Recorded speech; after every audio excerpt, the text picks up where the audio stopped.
샬롬 유선생의 구속사 천국열차 유도신 목사님의 신구약 성경 파노라마를 낭독하는 시간입니다. 지금은 요한계시록 파노라마 2장 8절에서 11절까지입니다. 서머나 교회. 요절은 11절 귀 있는 자는 성령이 교회들에게 하시는 말씀을 들을지어다. 이기는 자는 둘째 사망의 해를 받지 아니하리라.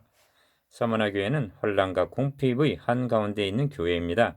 그런데 주님으로부터 칭찬만 있고 책망이 없는 교회입니다. 이 편지는 우리로 도전을 받게 합니다. 혼란과 궁핍과 함께 칭찬을 받을 것인가? 아니면 부요와 함께 곤고하고 가련한 교회라는 책망을 받을 것인가?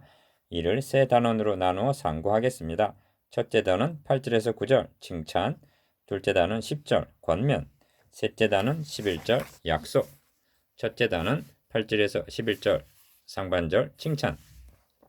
서머나 교회 사자에게 편지하기를 처음이요 나중이요 죽었다가 살아나신 이가 가라사대 8절. 주님은 서머나 교회 처음이요 나중이요 죽었다가 살아나신 이로 나타내십니다.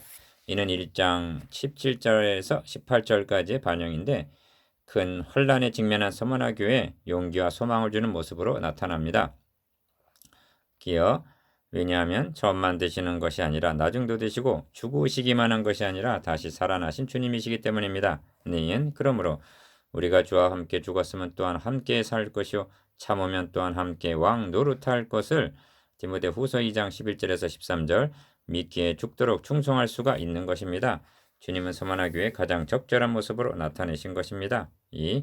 내가 너의 혼란과 궁핍을 하노니 자칭 유대인이라 하는 자들이 회방도 안오니 하십니다. 9절 중반절 기어 주님은 내가 안오니 하십니다. 9절 상반절 내가 안오니라는 말씀은 일곱 교회에게 공통적으로 하신 말씀입니다. 2장 3절 9절 13절 19절 3장 1절 8절 15절 출애굽 당시에도 내가 애굽에 있는 내 백성의 고통을 정령히 보고 그들이 간역자로 인하여 부르짖음을 듣고 그 우고를 알고 그러므로 내가 내려와서 그들을 애굽인의 손에서 건져내어 약속의 땅으로 인도하려 하노라 하고 말씀하셨습니다. 출애굽기 3장 7절에서 8절. 그럼에도 불구하고 우리는 마치 주님이 모르시는 양 왜 우리를 돌아보시지 않으십니까 하고 부르짖고 있지 않습니까?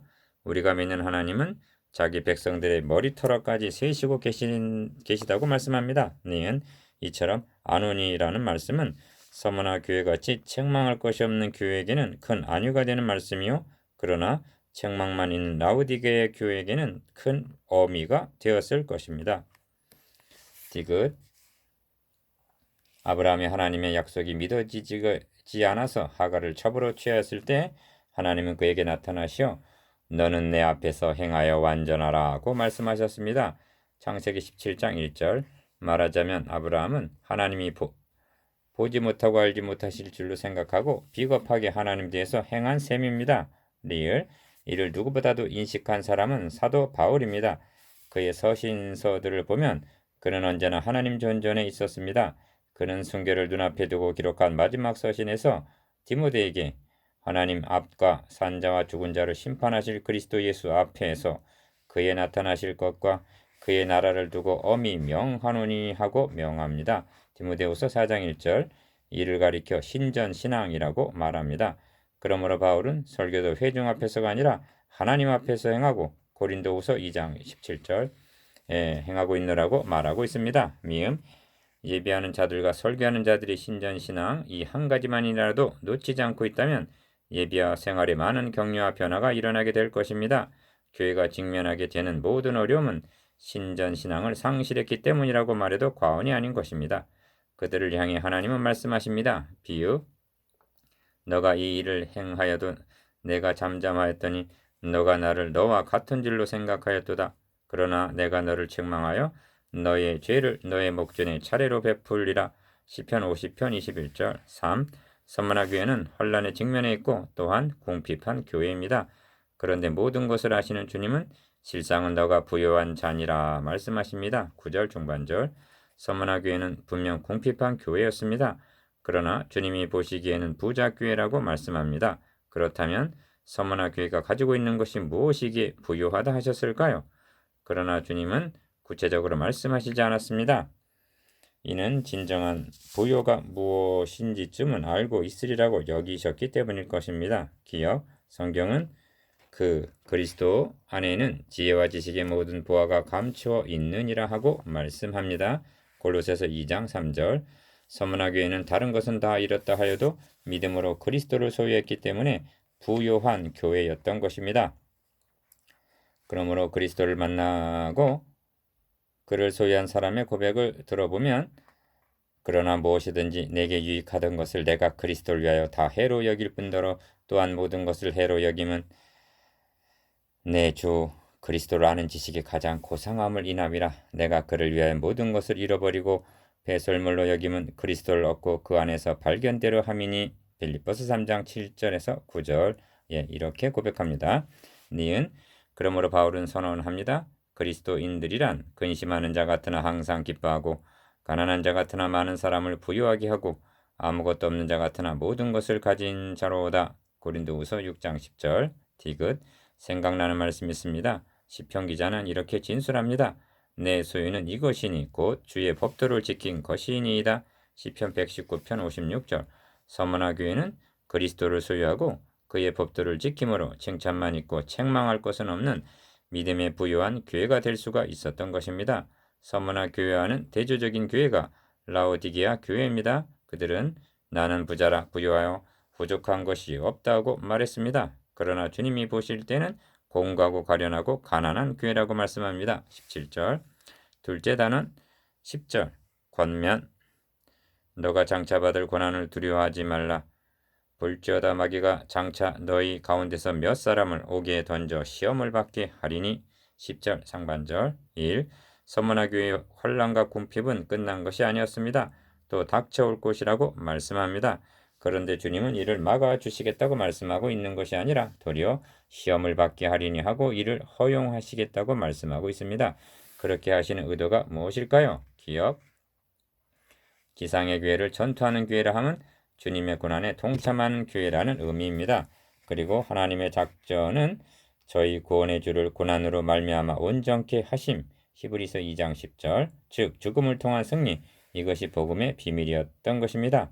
그러므로 여기 중요한 요점이 있는데 교회가 당하는 고난이 곧 주님이 당하시는 고난이라는 사실입니다. 왜냐하면 교회는 주와 연합한 그의 몸이기 때문입니다. 우리는 흔히 어찌하여 이런 고난을 당케 하십니까 하고 부르짖지만 이럴 경우 우리보다 먼저 주님이 당하시는 고난이라는 주님 중심적인 고백이 있어야만 하는 것입니다. 이를 알았기에 바울 사도는 내가 이제 너희를 위하여 받는 괴로움을 기뻐하고 그리스도의 남은 고난을 그의 몸된 교회를 위하여 내 육체에 채우노라고 말씀했던 것입니다. 골로새서 1장 24절. 디귿 고난을 당하면 바울만큼 당한 사람이 누구이겠습니까? 바울은 고난의 의미를 이렇게 해석해주고 있습니다. 형제들아 우리가 아시아에서 당한 혼란을 너희가 알지 못하기를 원치 아니하노니 힘에 지나도록 심한 고생을 받아 살 소망까지 끊어주고 우리 마음에 사형 선고를 받은 줄 알았으니 이는 우리로 자기를 의뢰하지 말고 오직 죽은 자를 다시 살리시는 하나님만 의뢰하게 하심이라. 고린도후서 1장 8절에서 9절. 바울 사도는 이렇게 하시는 의도가 우리에게 더 큰 믿음을 주셔서 더 큰 사명을 감당케 하시기 위해서라고 대답합니다. 2. 너희가 10일 동안 환난을 받으리라 하십니다. 10절 중반절. 기억 12일이라 하심은 문자적인 12일은 아닐 것입니다. 이는 1000년 동안 왕 노릇한다는 말씀과 20장 4절 대조되는 말씀으로 보아야만 합니다. 환난은 10일이지만 주님과 함께 왕 노릇하는 영광은 1000년이라는 것입니다. 이런 뜻입니다. 우리 잠시 받는 환난에 경한 것이 지극히 크고 영원한 영광에 중한 것을 우리에게 이루게 함이니. 고린도후서 4장 17절. 니은 또한 10일이라는 말씀 속에는 오직 하나님은 미쁘사 너희가 감당치 못할 시험 당함을 허락지 아니하시고 시험 당할 쯤에 또한 피할 길을 내사 너희로 능히 감당하게 하시겠다는 뜻이 함의되어 있다 하겠습니다. 고린도전서 10장 13절. 3. 너가 죽도록 충성하라. 그리하면 생명의 멸류관을 너에게 주리라 하십니다. 10절 하반절. 기억 주님은 서머나 교회를 영적 전투라는 입장에서 평가를 하고 계시는 것입니다. 싸움이란 마지막으로 웃는 자가 참으로 웃는 자입니다. 내가 생명의 멸류관을 너에게 주리라. 10절 하반절라고 하심이 이를 의미합니다. 면류관이란 싸움이 끝난 후에 승리자에게 주어지는 영광스러운 관입니다. 그러므로 바울은 내가 선한 싸움을 싸우고 나의 달려갈 길을 마치고 믿음을 지켰으니 이제후로는 나를 위하여 의의 면류관이 예비되었다고 말씀했던 것입니다. 디모데후서 4장 7절에서 8절. 서머나 교회는 부요한 교회요 승리한 교회였습니다. 서머나 교회에게 수요되는 면류관은 생명의 면류관입니다. 니은 그렇다면 서머나 교회가 어떤 의미에서 승리한 교회인가? 앞으로 살펴보게 될 4장에서 20장까지에서는 무엇이 승리며 누가 진정한 승리자인가를 보여주고 있다 하여도 과언이 아닙니다. 11장에 보면 두 증인을 무정액으로부터 올라오는 짐승이 저희로 더불어 전쟁을 일으켜 저희를 이기고 저희를 죽일 터인즉 하는 11장 7절 말씀을 대하게 됩니다. 그렇다면 두 증인의 죽음은 패자의 죽음이란 말인가? 아닙니다. 12장 11절에서는 또 여러 형제가 어린 양의 피와 자기의 증거하는 말을 인하여 저를 이겼으니 그들은 죽기까지 자기 생명을 아끼지 아니하였도다 하고 이것이 승리라고 말씀합니다. 저들은 증인들을 죽임으로 승리한 줄로 알았으나 그것은 세상적인 관점이요 주님이 보실 때에는 죽기까지 그 정죄를 지킨 증인들이 승리자라고 말씀하시는 것입니다. 왜냐하면 사탄은 몸은 죽일 수가 있어도 그 신앙의 정죄는 꺾지를 못했기 때문입니다. 그리고 하나님께서 이루어 나가시는 하나님의 나라는 이러한 승리에 의해서 확장되어 나간다는 점입니다. 셋째 단원 1절, 11절 약속. 이기는 자는 둘째 사망의 해를 받지 아니하리라. 11절 1. 둘째 사망의 해를 받지 아니하리라는 약속은 서머나 교회가 직면하고 있는 환란 중에 죽도록 충성, 즉 순교까지 각오하라는 말씀과 결부된 것입니다. 둘째 사망의 해를 받지 아니하리라는 말씀은 고건법의 표현입니다.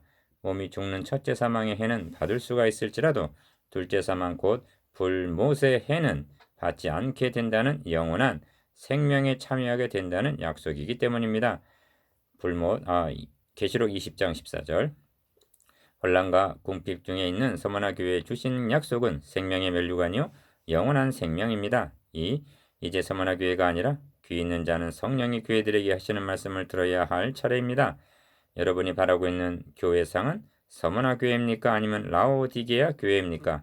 많은 목회자들이 부요하여 부족함이 없는 3장 17절 라오디게아 교회를 꿈꿉니다. 그러나 부흥은 되지 않고 혼란과 궁핍에 빠지게 되면 피곤해집니다. 내가 너의 혼란과 궁핍을 안오니 하신 주님의 말씀에 의지하여 권하고 싶습니다. 기업 최우선적인 목표를 큰 교회, 부자 교회가 되는 곳에 두지 말고 바른 교회, 칭찬받는 교회가 되기를 갈망하십시다. 니은 그리고 적은 그 수를 붙잡고 죽도록 충성하십시다. 그렇게 하노라면 더 많은 심령을 맡겨 주시지 않겠습니까? 그래도 성령이 교회들에게 하시는 말씀에 귀를 막고 있다면 그때는 자신의 소명을 재점검해 보아야 할 것입니다.